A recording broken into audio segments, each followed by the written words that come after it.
We're at GovWare in Singapore, and honestly, it looks like every other conference we've ever been to.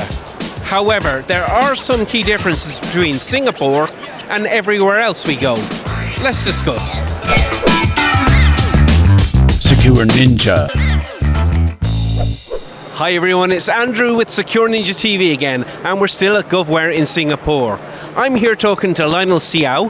Lionel is with Sapience, and Sapience is SecureNinja's training partner in Singapore. How are you doing, Lionel? Hi Andrew, welcome to Singapore. Thank you very much, we're having a great time.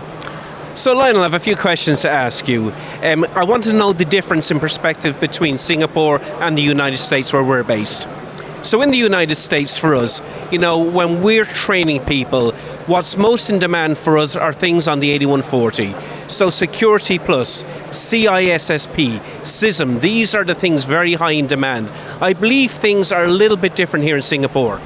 I think in Singapore, we are very traditionally focused on certifications.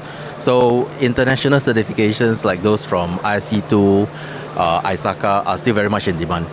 Right, and increasingly, there are also new certifications that are also becoming more relevant, especially in the operational technology space. Okay, what certs particularly are very in high demand here? I think in Singapore itself, what the government has done is that in 2018, they have actually enacted a Cybersecurity Act. And this Cybersecurity Act is actually supported through a Cybersecurity Code of Practice. This Code of Practice was recently revised last year. And as part of this revision, there are some mandated activities that CIOs are required to fulfill. Right? CIO stands for Critical Information Infrastructure Organizations. All right? And CIOs are required to conduct a risk assessment once a year, and they are required to conduct a cybersecurity audit once every 2 years. All right. So from a certifications base, the person who is supervising the risk assessment exercise needs to be CRISC certified, whereas the person who is going to sign off on the cybersecurity audit report needs to be CISA certified. All right. So that has driven interest in these two certification areas. Okay, so CISA and CRISC very much in demand here. Awesome. Now, Singapore is a port city. It's a very important port city indeed. And we've seen a lot of cybersecurity stands here at the conference talking about port security, ship security, that kind of thing. What's your perspective on that? In Singapore, your port security is generally classified as OT security, and what the Singapore government has done is also identified 11 critical pillars that are deemed critical to Singapore's economy itself. And as part of protecting this 11 pillars or 11 sectors, we have actually come up with operational technology master plan. And this master plan basically, puts in place a roadmap for organizations to go about securing their infrastructure assets, securing their technologies that they're going to put in place. Okay, and any cert in particular that stands out? I think OT-related certs that are popular in this particular region would be those that are from ISA, especially the ones that are related to 62443. So these are popular certs.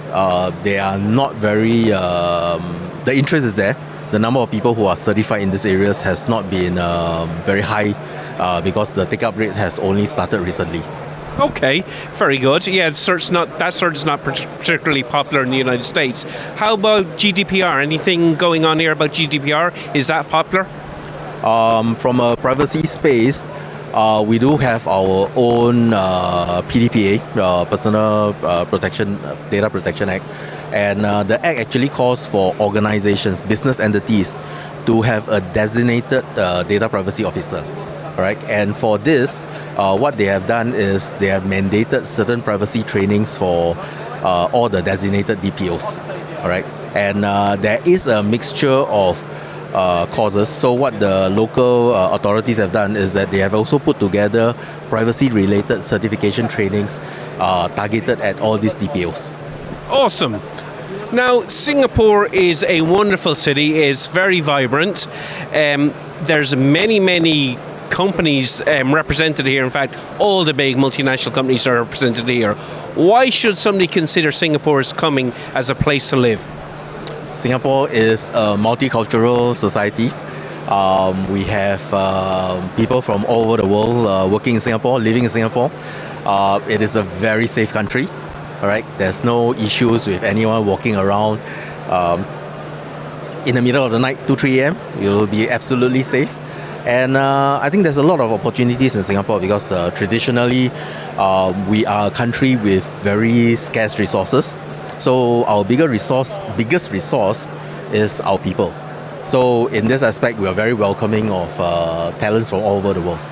Yes, I'd agree. I feel that it's very welcoming here. It's certainly very multicultural. And what you left out is the food. You know, the multicultural, the food. The variety of food here is astounding. Probably more, better variety of food than I've seen anywhere else in the world. Lionel, it's been an absolute pleasure chatting to you. Thanks very much for your time. Thank you very much. Thanks so much for watching. We sure got an awful lot of content here in Singapore. It was a very busy conference week. We've had a great time here. I hope you enjoyed it. Now please remember to subscribe, to like and to turn on notifications because you never know where we're going to be next in the world. I'm Andrew Howard for SecureNinjaTV. I hope we'll see you again soon.